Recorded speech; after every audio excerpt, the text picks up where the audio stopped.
Oxygen के अनुपस्थिति में ग्लूकोज के ऑक्सीकरण को क्या कहते हैं? चैप्टर 2 का विस्तार से बता चुके हैं। अगर वो आप वीडियो नहीं देखे तो सबसे पहले वो वीडियो देखिए। ये सब सभी को बताया है कि ऑक्सीजन के अनुपस्थिति में ग्लूकोज के ऑक्सीकरण को क्या कहते हैं? तो अवायवीय। इसका आंसर हो जाएगा अवायवीय। अवायवीय का ही दूसरा नाम होता है अनॉक्सी श्वसन। ठीक है, अवायवीय का दूसरा नाम क्या होता है? अनॉक्सी श्वसन। कहीं कहीं पे अवायवीय भी दिया रहता है, कहीं कहीं अनॉक्सी श्वसन क्या है। और ऐसे पूछ दिया कि अनॉक्सी श्वसन क्या है तो आप बताइएगा ऑक्सीजन की अनुपस्थिति में ग्लूकोज के ऑक्सीकरण को अनॉक्सी श्वसन कहते हैं। यहाँ पे देखिए ऑक्सीजन के क्या रहेगा? अनुपस्थिति, तो अवायवीय श्वसन या अनॉक्सी श्वसन। सेकंड नंबर क्वेश्चन देखिए, ऑक्सीजन के उपस्थिति में ग्लूकोज के ऑक्सीकरण को क्या कहते हैं? यहाँ अनुपस्थिति था, यहाँ पे उपस्थिति था, तो यहाँ पे हो जाएगा वायवीय श्वसन। वायवीय श्वसन। अब वायवीय श्वसन का दूसरा नाम होता है ऑक्सी श्वसन। इसको भी दो नाम से जाना जाता है, ऑक्सी श्वसन। ठीक है, नेक्स्ट क्वेश्चन देखिए तीसरा नंबर, जैव कोशिकाओं में रासायनिक ऊर्जा का सार्वजनिक वाहक क्या कहलाता है? तो इसका आंसर होगा एटीपी। एटीपी का पूरा नाम देखिए एडेनोसाइन ट्राईफॉस्फेट। एडेनो आप लिख लीजिए, नोट कर लीजिए, एडेनोसाइन ट्राईफॉस्फेट। Adenosine triphosphate. ठीक है, चौथा देखिए, कोशिकीय ईंधन किसे कहते हैं? तो ये सब आपको हम बताए थे। कोशिकीय ईंधन किसे कहते हैं? ग्लूकोज को। अब ग्लूकोज के सूत्र क्या होता है? C6H12O6। ठीक है, तो कोशिकीय ईंधन किसे कहा जाता है? ग्लूकोज को। आप नोट कीजिए, बाबू साहब बन के नहीं बैठिए। ठीक है, नोट करते चलिए सभी को। नेक्स्ट नंबर क्वेश्चन देखिए, संपूर्ण श्वसन क्रिया के दो प्रमुख चरणों का नाम लिखना है। ठीक है, तो कहाँ पे होता है? तो पहला होगा कोशिका द्रव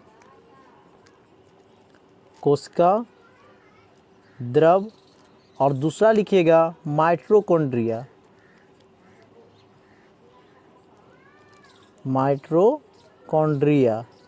ठीक है, तो श्वसन क्रिया के दो प्रमुख चरणों का नाम लिखना था, तो पहला था कोशिका द्रव और दूसरा माइटोकॉन्ड्रिया।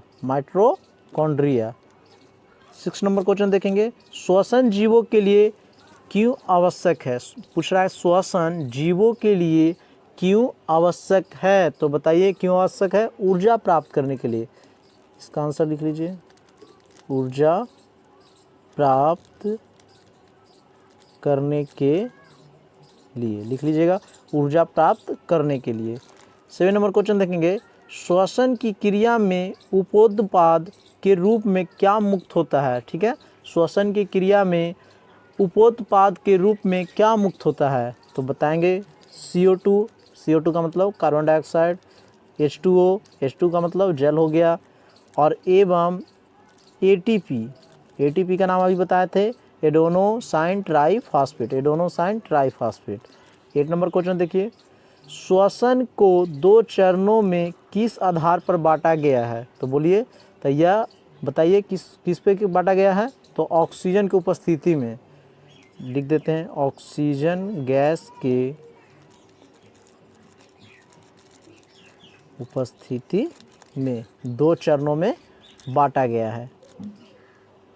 क्वेश्चन नंबर 9 देखेंगे, देखिए अवायवीय श्वसन किसे कहते हैं? तो बताए थे कि जो ऑक्सीजन की अनुपस्थिति में संपन्न होता है, कोई भी क्रिया जो ऑक्सीजन की अनुपस्थिति में संपन्न होगा उसे क्या कहेंगे? अवायवीय श्वसन। तो लिख दीजिएगा, ऑक्सीजन की अनुपस्थिति में संपन्न होना। ठीक है, उसमें 10वां नंबर देखिए, वायवीय श्वसन की क्रिया किस स्थिति में आरंभ होती है? तो वायवीय श्वसन की क्रिया किस स्थिति में आरंभ होगी? ऑक्सीजन के उपस्थिति में। चलिए इसको लिख देते हैं, ऑक्सीजन की उपस्थिति में। ठीक है, क्वेश्चन नंबर 11 देखेंगे, पायरोवेट का पूर्ण ऑक्सीकरण किस चरण में होता है? तो इसका आंसर होगा माइटोकॉन्ड्रिया पे। यहाँ पे लिख देते हैं, वहाँ पे नहीं आपको पता चलता है। माइटोकॉन्ड्रिया में। ठीक है, माइटोकॉन्ड्रिया में। तो आएगा क्वेश्चन, ये मोस्ट VVI है, पायरोवेट का पूर्ण ऑक्सीकरण किस चरण में होता है? तो इसका आंसर हो जाएगा राइट आंसर माइटोकॉन्ड्रिया में। नेक्स्ट नंबर 12 नंबर देखिए, पौधों में श्वसन गैसों का आदान प्रदान किन अंगों से होता है। ये दोनों क्वेश्चन बहुत ही इम्पोर्टेंट है, क्योंकि बिहार बोर्ड न जाने कितनी बार पूछ चुका है। श्वसन गैसों का आदान प्रदान और गैसों का विनिमय किससे होता है। ठीक है, इससे पहले अगर आप हमारे चैनल पे पहली बार आए हैं तो चैनल को सब्सक्राइब जरूर कीजिए और दोस्तों के पास शेयर कीजिए। तो देखिए इसका आंसर हो जाएगा रंध्रों द्वारा। ठीक है, रंध्रों द्वारा, रंध्रों द्वारा। नेक्स्ट नंबर क्वेश्चन 13 देखिए, पौधों में गैसों का विनिमय किस क्रिया से होता है। तो पौधों में गैसों का विनिमय किस क्रिया द्वारा होता है, तो विसरण द्वारा। इसका राइट आंसर हो जाएगा विसरण, विसरण द्वारा। नेक्स्ट क्वेश्चन देखिए, अमीबा तथा पैरामीशियम में श्वसन शरीर की कौन सी संरचना के माध्यम से होता है। तो बताना है आपको कि अमीबा तथा पैरामीशियम में श्वसन शरीर की कौन सी संरचना के माध्यम से होता है। तो इसका आंसर हो जाएगा कोशिका झिल्ली, कोशिका झिल्ली। ठीक है, आगे देखिए 15 नंबर, मछली के श्वसन अंग का नाम लिखे। तो इसका क्या हो जाएगा, मछली के श्वसन अंग गिल्स। 16 नंबर देखिए, स्थलीय कीट तथा मनुष्यों के श्वसन अंगों का नाम लिखना है। ठीक है, स्थलीय कीट और मनुष्यों के श्वसन अंग का नाम लिखना है। तो देखिए इसका कुछ इस प्रकार है। पहला नासिका छेद, सेकंड नंबर में लैरिंक्स, लैरिंक्स को श्वसन तंत्र भी बोला जाता है। तीसरा में देखिए ट्रैकिया, ट्रैकिया को बोला जाता है श्वास नली। और चौथा क्या होगा, फेफड़ा। आगे देखिए, स्थलीय कीटों में पाए जाने वाला श्वसन का प्रकार क्या कहलाता है। आपको बताना है स्थलीय कीटों में पाए जाने वाला श्वसन का प्रकार क्या कहलाता है। तो इसे कहते हैं ट्रैकिया। और ट्रैकिया के क्या नाम है, दूसरा श्वास नली। 18 नंबर क्वेश्चन देखिए, बटी बेटा के दो ऐसे वर्गों के नाम लिखे जिनमें श्वसन केवल फेफड़ों से होते हैं। तो इसको आपको लिखना है एविज और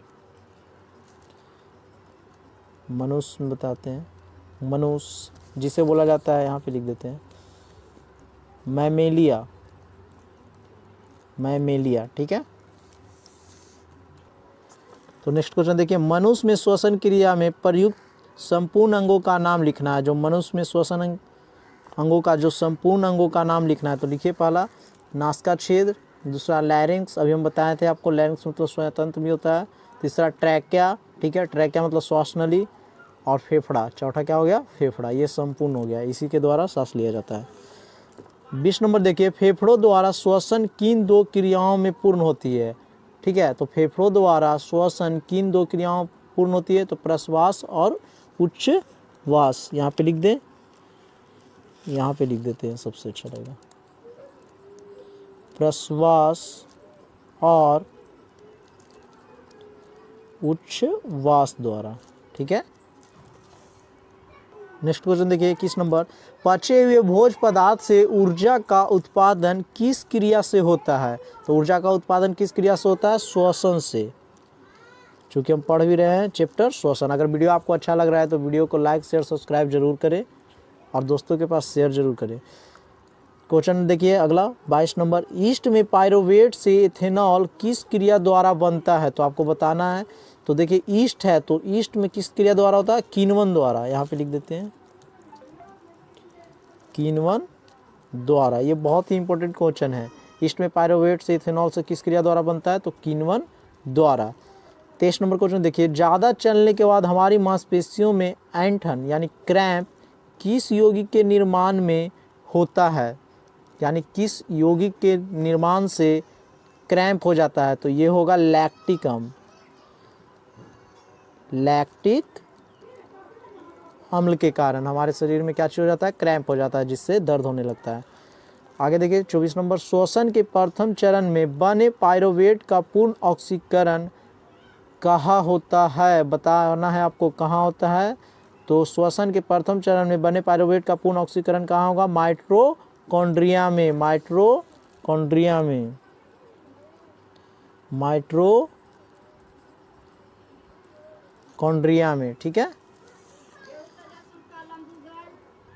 तो नेक्स्ट नंबर क्वेश्चन में देखेंगे, ग्रास नली कंठ द्वार के नीचे कहाँ खुलती है? तो इसका आंसर हो जाएगा लैरिंग्स। कहाँ खुलती है? लैरिंग्स में।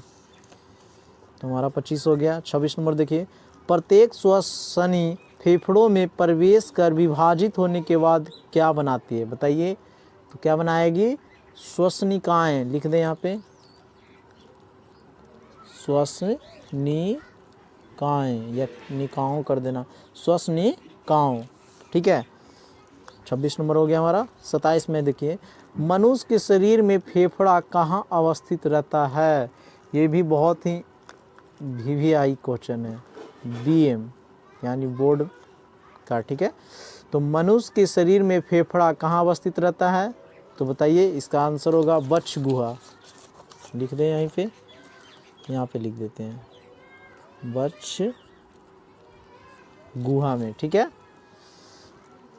आगे देखिए 28 नंबर, वक्ष गुहा के पश्च भाग में अवस्थित एक गुंबद के आकार का संरचना को क्या कहते हैं? आपको बताना है कि वक्ष गुहा के पश्च भाग में अवस्थित एक गुंबद के आकार को संरचना को क्या कहते हैं? तो इसका होगा डायाफ्राम।